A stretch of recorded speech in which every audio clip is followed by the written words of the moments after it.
우리에게 주시는 하나님의 말씀은 마태복음 7장 1절로 5절 말씀입니다. 신약 신면에 있습니다. 비판을 받지 아니하려거든 비판하지 말라. 너희가 비판하는 그 비판으로 너희가 비판을 받을 것이요 너희가 헤아리는 그 헤아림으로 너희가 헤아림을 받을 것이니라. 어찌하여 형제의 눈 속에 있는 티는 보고 내 눈 속에 있는 들보는 깨닫지 못하느냐. 보라, 내 눈 속에 들보가 있는데 어찌하여 형제에게 말하기를 나로 내 눈 속에 있는 티를 빼게 하려 하겠느냐. 외식하는 자여, 먼저 내 눈 속에서 들보를 빼어라. 그 후에야 밝히 보고 형제의 눈 속에서 티를 빼리라. 아멘.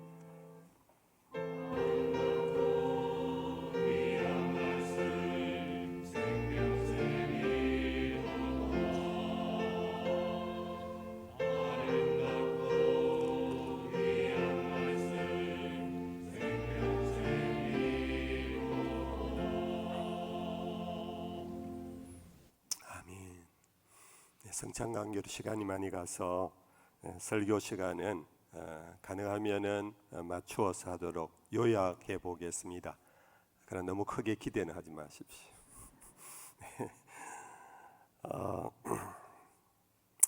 오늘 이 본문의 말씀은 이른바 산상수훈의 일부분인데 여러분들이 많이 알고 많이 들은 말씀입니다. 제 어둔한 머리에 기억력이 좀 없어서 그런데요, 제가 범어교회 27년을 지내면서 이 본문을 갖고 설교를 한 기억이 없어요. 이유는 두려움 때문입니다. 이유는 너무 어렵기 때문입니다. 땅 끝까지 이르러 복음의 증인이 되라 하는 것, 그 어려워요. 아무나 함부로 할 수 없고 교회가 그 일 그렇게 쉽게 만만하게 할 수 있는 일 아니에요. 그럼에도 불구하고 교회는 그 설교를 계속하고 있습니다. 그러나 이 본문의 설교는 우리의 일상생활에서 행하기가 너무 어려운 거예요. 비판하지 말라. 비판하지 말라. 우리가 비판을 통하여 우리의 비판의 대상자를 엄청 상처기를 내요.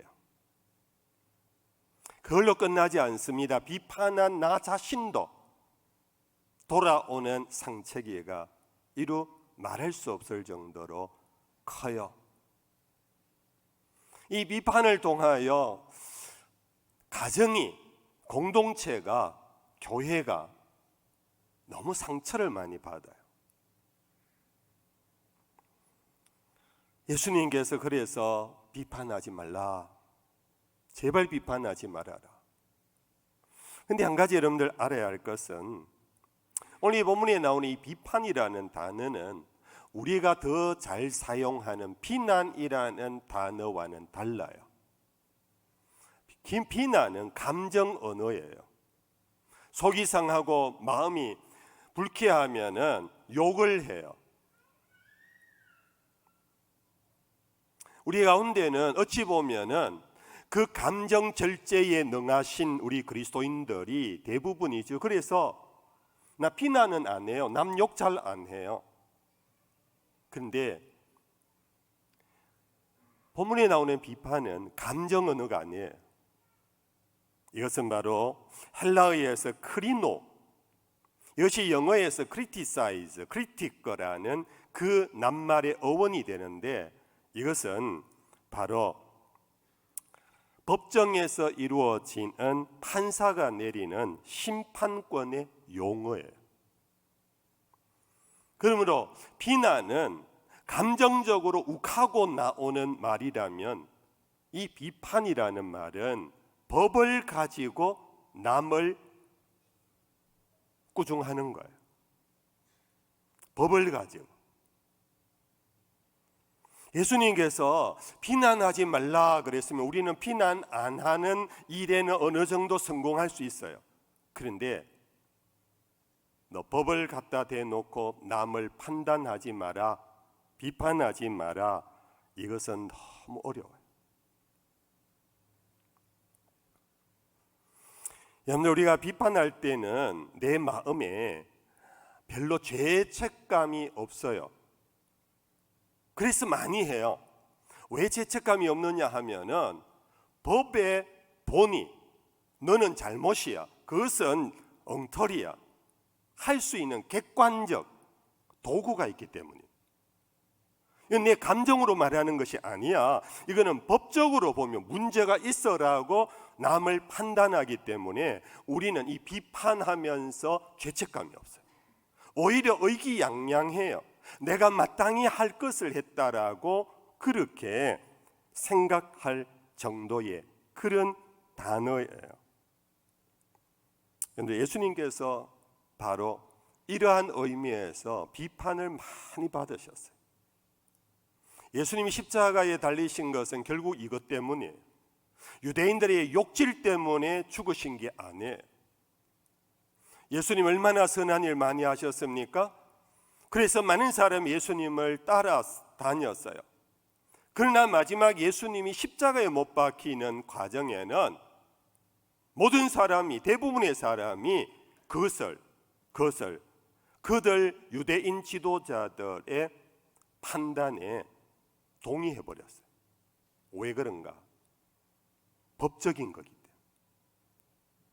유대인의 율법에 의하면은 여러분들 아시는 대로 안식일을 범하면은 불법자가 되는 거예요. 안식일에 일을 한다, 안식일에 무엇을 한다, 그건 불법인 거예요. 이방인들과 교제하고 한 상에 앉아서 먹는다, 율법을 어기는 거예요. 하나님을 아버지라 부른다, 이거는 불경제 중에 가장 큰 율법을 어기는 불경제예요. 예수님이 비판받으신 것이 바로 이거의 비난이 아니에요. 비판을 받았어요. 그들 법에 의해서 심판을 받아버린 거예요.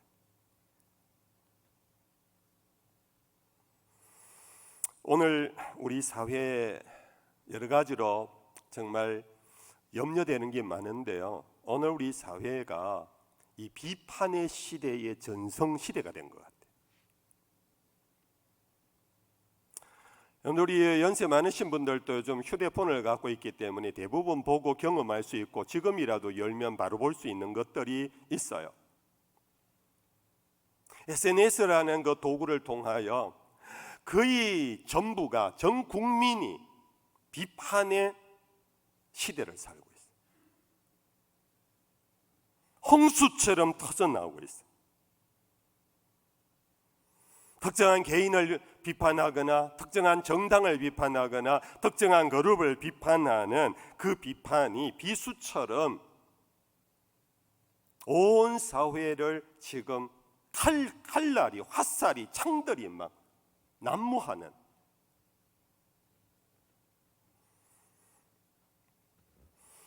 그러한 것들이 공감을 얻는 이유는 법적인 이유가 있기 때문에, 가치관의 이유가 있기 때문에, 일리가 있기 때문에. 그냥 단순히 감정언어로 욕하면은 이 사람 욕쟁이네 그러고는 묻혀버릴 건데, 왜 오늘 SNS에 많은 글들이 그렇게 박수갈채를 받고 좋아요 좋아요 하며 공감해요 하고 수천 건, 수만 건, 수십만 건의 공감을 이끌어내느냐 하면은 바로 이유가 있기 때문에.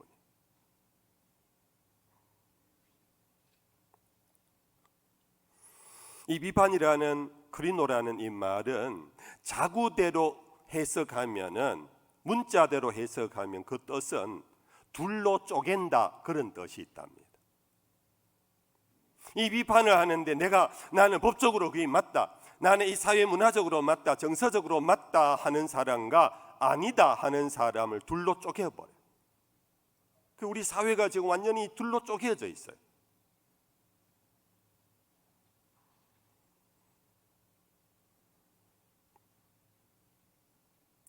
오늘 우리는 정말 대한민국은 민주공화국이다, 민주사회에 정말 어느 정도 수준 이상을 우리는 구가하고 있는 것 같아요. 저마다 다른 생각들을 나누는 소통의 장이 정말 대단해요.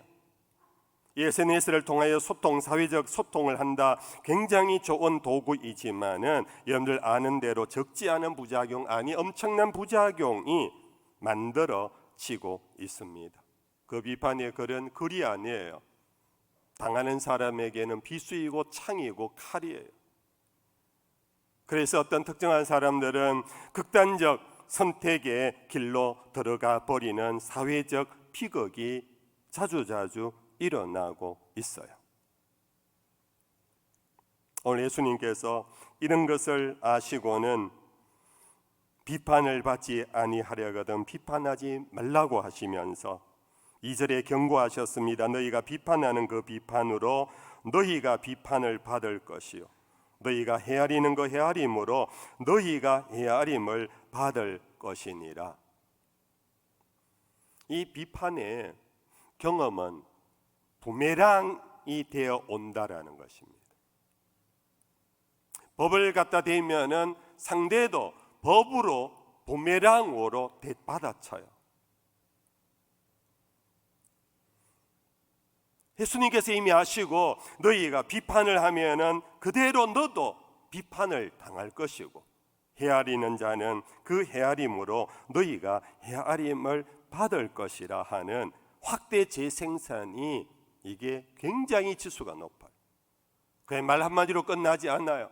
되돌아와요. 되돌아온 것을 다시 되돌려요. 이것이 계속해서 여러분들 강렬한 파도를 타고 우리 사회 속에 열면은 정말 혼돈과 공허 그 자체가 오늘 우리 사회의 SNS의 시장터예요. 소위 알권리라는 것을 얘기하면서 알권리, 그로 인하여 파헤침, 여기에 몰두하고 있어요. 누가 더 법적으로 문제가 있는가를 파헤치는 이 부메랑의 괴력으로 인해서 오늘 우리 사회의 정치적 비용이 엄청나게 들고 있다라는 사실을 오늘 우리 그리스도인들은, 교회는 이 일 앞에 우리가 어떻게 해야 할 것인가? 그런데 사람들이 왜 남을 비판하는 일에 열심인 줄 아세요? 물건은 내 거고요, 문제는 내 거라고 하는 거예요.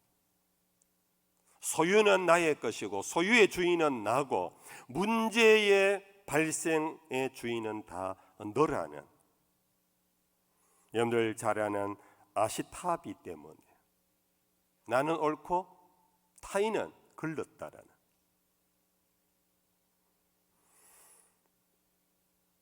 남보다 여러분들 준법하며 깨끗한 삶을 사는 자들, 정의로운 사람들일수록 항상 조심하고 주의해야 돼요. 유대인들 모두가 예수님을 잡아 죽이려고 한 게 아니에요. 오히려 가장 법적으로 온전하다고 하는 바리새인들이 예수를 잡아 죽이려고, 가장 하나님에게 가까이 있다고 하는 제사장 그룹들이 예수님을 잡아 죽이려고. 그런 의미에서 오늘 저와 여러분들, 우리 모두 그리스도인들은 세상 사람들보다는 분명히 여러분들 깨끗합니다. 준법적입니다. 도덕적입니다. 세상 가운데 많습니다. 그러므로 나에게 어떤 문제, 어떤 의식이 생기면은 바로 그것들 다 털렸다라고 판단하기 쉬운 아시타비의 오류에 빠지기 쉬운 사람들, 더 쉬운 말로 내로남불에 빠지기 쉬운 사람. 요즘 우리 사회에 유행어가 그잖아요. 내로남불. 어느 쪽에서 내로남불 했네 하니까 얼마 안 돼서 또 이쪽에서 저쪽을 내로남불. 이게요, 결국은 예수님 하신 말씀이에요. 비판한 대로 비판을 받을 것이고 헤아린 대로 헤아림을 받게 되는 것이다. 우리 예수님께서 재미난 언유를 사용하셨습니다. 3절에 어찌하여 형제의 눈 속에 있는 티는 보고 내 눈 속에 있는 덜보는 깨닫지 못하느냐. 눈 속에 티를 가지고 얘기했어요. 4절에 보라, 내 눈 속에 덜보가 있는데 어찌하여 형제에게 말하기를 나로 내 눈 속에 있는 티를 빼게 하라 하겠느냐.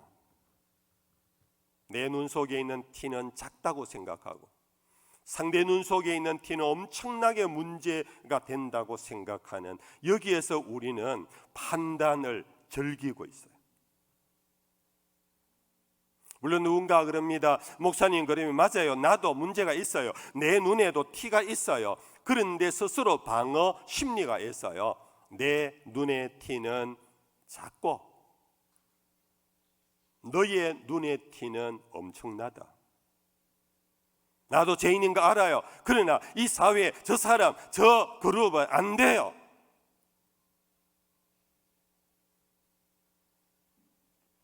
또 한 가지, 여러분들 이와 함께 오늘 우리가 비판하기 하는데 늘 경계해야 되고 조심해야 될 한 원인이 하나 있어요.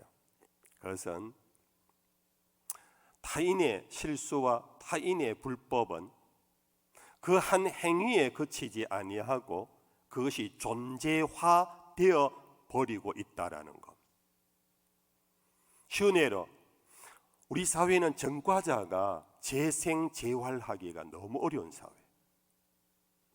한문 전과자는 영원한 죄인이에요.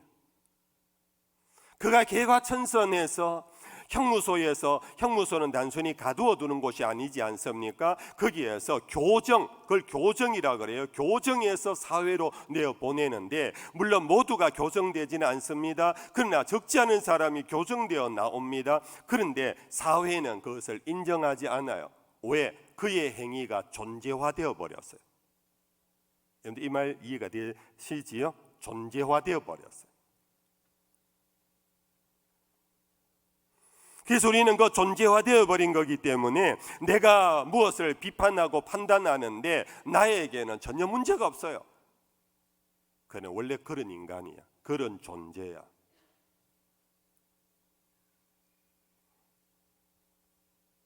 과거 노예제도, 우리나라에서는 유교적 문화 속에 양반 상놈이 경계지어 있던 그때 우리는 자연스럽게 종놈이 뭘 알아? 어느 가정에 여러분들 물건이 없어졌습니다. 바로 종들부터 신문하는 거예요. 그 행위의 존재화가 되어버리기 때문에 그 종들 노예들이 어떻게 했다라는 신분의 존재화가 되어버려요. 죄송한 표현이지만은 여자가 뭘 안다고 떠들고 다녀? 여자가 죄인이에요. 애가 알면 얼마나 알아? 아이가 죄인이에요. 오늘 이러한 것이 과거에만 있는 것이 아니라 오늘 우리들의 삶, 나의 마음속에도 이미 특정한 그룹, 특정한 사람, 특정한 어떤 데 대하여 우리는 존재적인 이미 판단을 해버리고 있어요. 이것이 판단하는데 너무나 나를 수월하게 만들어요. 죄책감을 갖지 않도록 해버려요.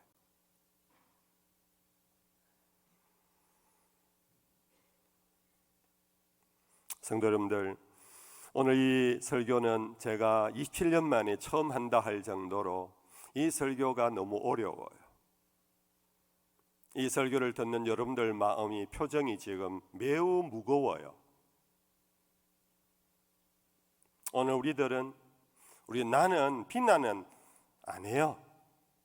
근데 비판을 하고 있다라는 것을 우리는 몰라요. 예수님이 비난하지 말라고 한 것이 아니고 비판하지 말라고 했다라는 이 말씀에 대하여 우리는 겸손하게 이 말씀을 받으셔야 돼요. 우리는 비판의 죄를 저지르지 않으려면은 나부터 죄인이라는, 내 탓이라는 고백이 필요하고, 동시에 타인에 대하여서 존귀한 존재임을 우리는 여러분들 바꾸어 죄를 죄인으로 만들어 버리는 것이 아니라 그 죄인도 존귀한 존재라는 사실로 바꾸어 우리는 인식할 필요가 있어요. 우리가 잘 부르는 찬송가 예수 사랑하심은 찬송의 3절입니다. 내가 연약할수록 더욱 귀히 여기사. 이게 하나님이세요. 우리는 연약하다는 것은 약함이 아니고 약한 존재자로 봐버려요. 쓸모없는 존재자로, 폐기해도 될 존재자로 보기 때문에 나의 비판은 당당한 거예요. 높은 보좌 위에서 낮은 나를 보시니, 우리는 낮은 자를 존귀하게 안 여겨요. 근데 하나님은 높은 보좌 위에서 낮은 나를 보신다는 것은 여러분들 관심과 사랑을 갖고 살피신다라는, 이런 하나님이기 때문에 세상을 사랑하시는 거예요. 이런 하나님이 아니라면 세상을 사랑할 수가 없어요. 이미 우리는 진노의 자식인데, 진노의 자식에게 무엇을, 유대인들이 예수님을 결국은 못 받게 된 것은 법으로 할 뿐만 아니라 예수님이 나사렛 사람이기 때문이었어요. 나사렛에서 무슨 선한 것이 나겠느냐 하는 이러한 이미 판단 속에 예수님을, 그 안에 있는 하나님임을 그들은 알지를 못해 버린 거예요. 바울 사도는 이렇게 가르쳤습니다. 로마서 14장 4절입니다. 남의 하인을 비판하는 너는 누구냐? 그가 서 있는 것이나 넘어지는 것이 자기 주인에게 있으며 그가 세움을 받으리니 이는 그를 세우시는 권능이 주께 있음이라. 남의 하인을 비판하는 누구냐?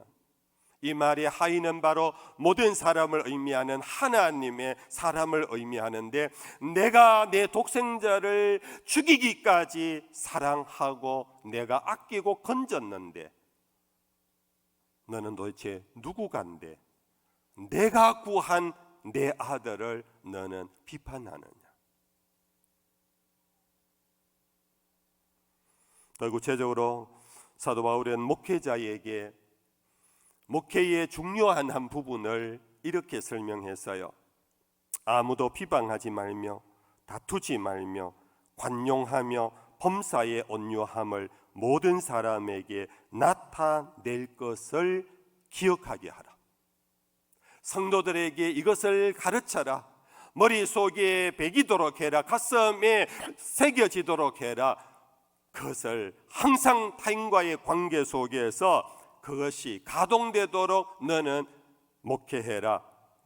어떻게? 아무도 비방하지 말며 다투지 말며 관용하며 범사의 온유함을 모든 사람에게 나타낼 것을 기억나게 하라.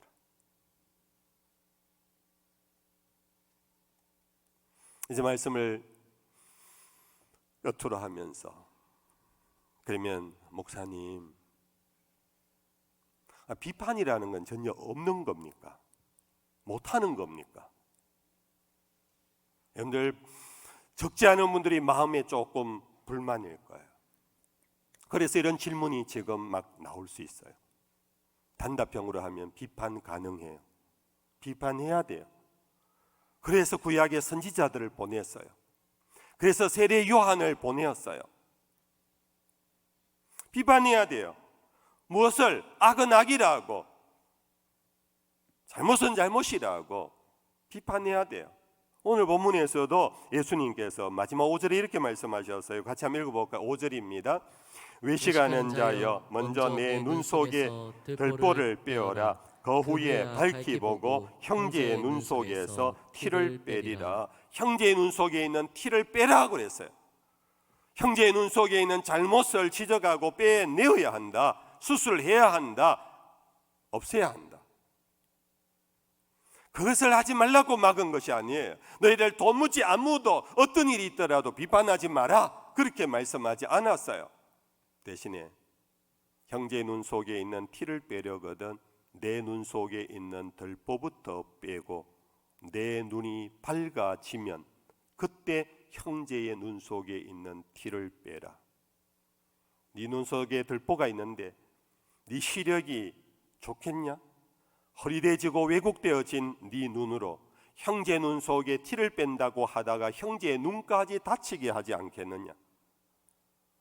네가 형제 눈 속에 있는 티를 빼려면 내 눈 속에 있는 들보부터 빼어내어서 네 눈이 온전히 되고 네 눈이 밝아지면은 그때 형제의 눈 속에 있는 티를 빼라고 말씀했어요.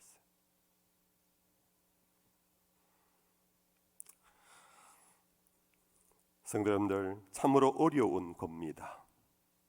그러나 우리는 계속해서 우리 속에 있는 들보를 빼주신 하나님의 은총을 잊지 않아야 합니다. 본질상 진노의 자식이었던 우리를 그리스도 예수의 피로 의롭다 해주신, 그래서 들보를 빼내어 주신 주님 앞에 나 같은 죄인 살리신 주님의 은혜를 잊어버리지 않고 사셔야 합니다. 오늘 우리는 성찬을 받으면서 이 성찬을 통하여 다시 처음의 복음의 자리로 돌아가야 합니다. 주님, 이 떡이 주님의 살이구나. 이 포도즙이 주님이 날 위하여 흘리신 주님의 피구나. 나 같은 놈 이렇게 살리려고 주님 목숨까지 나에게 내어놓으셨는데 내 눈 속에 있는 들보를 빼내주신 주님 앞에 감사하면서 이후에 성령까지 보내주셔서 성령이 우리를 정화시켜 주시고 성령의 열매를 맺어가게 하시고 성령의 인도하심 앞에 우리가 순종해 갈 때 우리의 눈이 밝아져 가게 될 것입니다. 우리의 눈이 밝아지는 이와 같은 은혜의 충만한 상태 속에 있을 때도 마찬가지, 우리는 그때라도 마찬가지 함부로 입을 열어 남을 정죄하고 판단하지 않아야 합니다.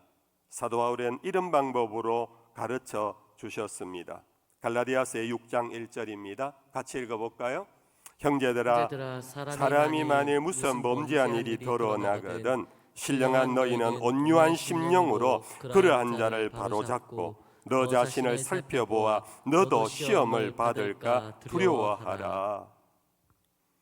형제들아, 만일 무슨 범죄한 일이 너희 가운데 드러나면 모른 체하고 지나가지 마라, 비판하지 마라, 그렇게 말씀하지 않았어요. 분명히 그를 바로잡아 주어라. 그 비판의 목적은 바로잡아 주는 겁니다. 살리는 겁니다. 죽이는 게 아닙니다. 오늘 우리의 비판으로 많은 사람이 죽어요. 근데 우리는 신령한 너희는 그리스도의 은혜로 들보가 빠진 사람은, 성령이 너를 인도하는 사람은 그를 바로잡아 줘야 하는 거야. 방법 또한 온유한 심령으로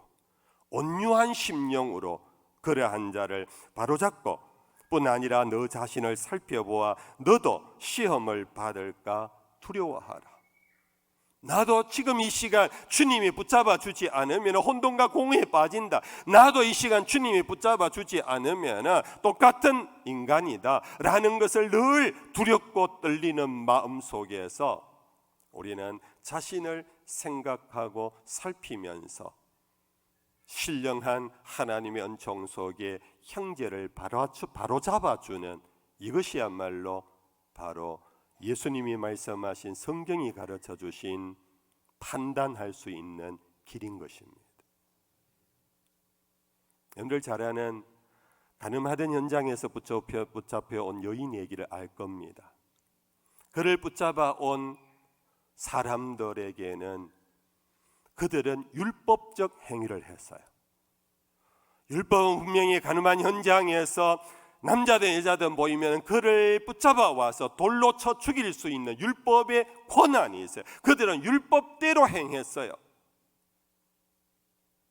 예수님은 율법대로 당당하게 현장에서 여인을 붙잡아 와서 예수님 앞에 내팽개치는 여인, 그 팽개치는 사람들 앞에서 예수님은 그러지 마라 이렇게 말씀하지 아니하시고 너희 가운데 죄 없는 자가 돌로 쳐라. 내 눈 속에 들보를 빼고 내 눈이 밝아진 다음에 너희는 온유한 심령으로 그러한 자를 바로잡아 그를 죽이는 것이 아니라 살리려고 하시는 하나님의 뜻을 성취하라. 이해가 되시면 아멘. 말씀을 정말 매적해요. 오늘 우리는 성찬을 받은 사람입니다. 우리의 죄를 법적으로 판단하면 우리는 이 자리에 있을 수 없는 우리를 당신이 법으로 판단받으시고 십자가에서 저주받으신 예수님, 오늘 우리는 그 떡과 잔을 먹고 마신 자로 우리도 예수의 마음을 갖고 온유한 심령으로 우리는 세상을 바로 잡아가는 참 하나님의 사람들이 다 될 수 있기를 주의 이름으로 축복합니다. 찬양하십시다. 찬송가 305장 찬양합니다. 나 같은 죄인 살리신 주 은혜 놀라워 잃었던 생명 찾았고 광명을 얻었네.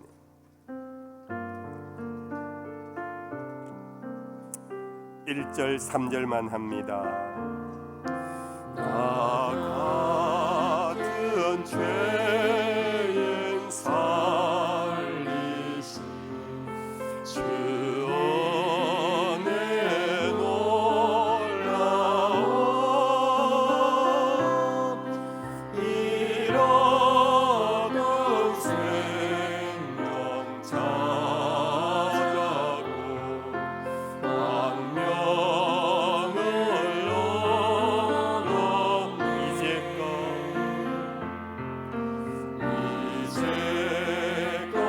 내가 산 것 주님의 은혜가 또 나를 장차 보냐니 인도해 주시니 아멘.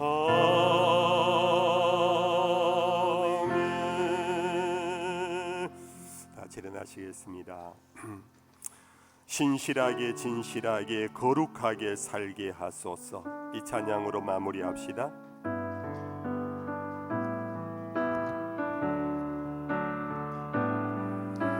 신실하게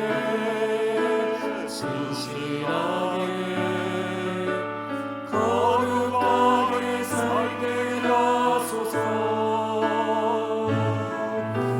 진실하게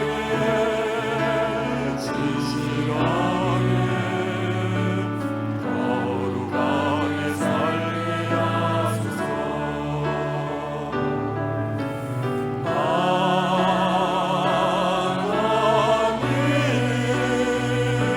하나님 나의 마음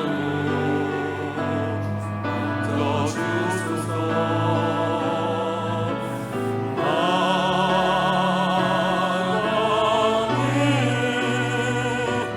나를 영고 새롭게 하소서.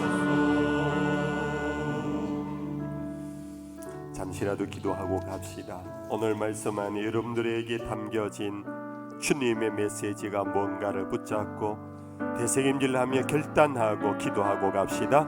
하나님 아버지 감사합니다. 오늘도 성찬을 우리에게 먹여주시고 말씀을 통하여 우리 자신을 돌아보게 하심을 감사합니다. 하나님 아버지여, 우리의 오만하고 교만함을 용서해 주시옵소서. 주님 앞에 겸손할 수 있는 하나님 참 신앙 참 믿음이 우리에게 일어나게 해 주시옵소서.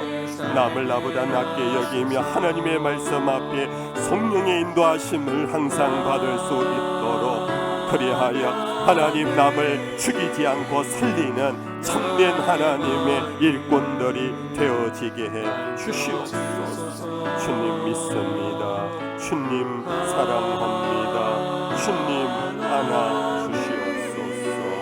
주님 감사합니다. 주님 새롭게 하소서. 여호와는 내게 복을 주시고 너를 지키시기를 원하며 여호와는 그 얼굴을 내게 비추사 은혜 베푸시기를 원하며 여호와는 그 얼굴을 내게로 향하여 드사 평강 주시기를 원하노라. 우리 주 되신 예수님 크신 은혜와 우리 아버지 하나님의 불변하신 영원한 사랑과 보혜사 성령의 위로 교통하심이 이 자리에 있는 모든 예배자들과 온라인으로 예배에 동참하는 주의 권속들 위에 항상 함께 하시기를 간절히 축원하옵나이다. 아멘.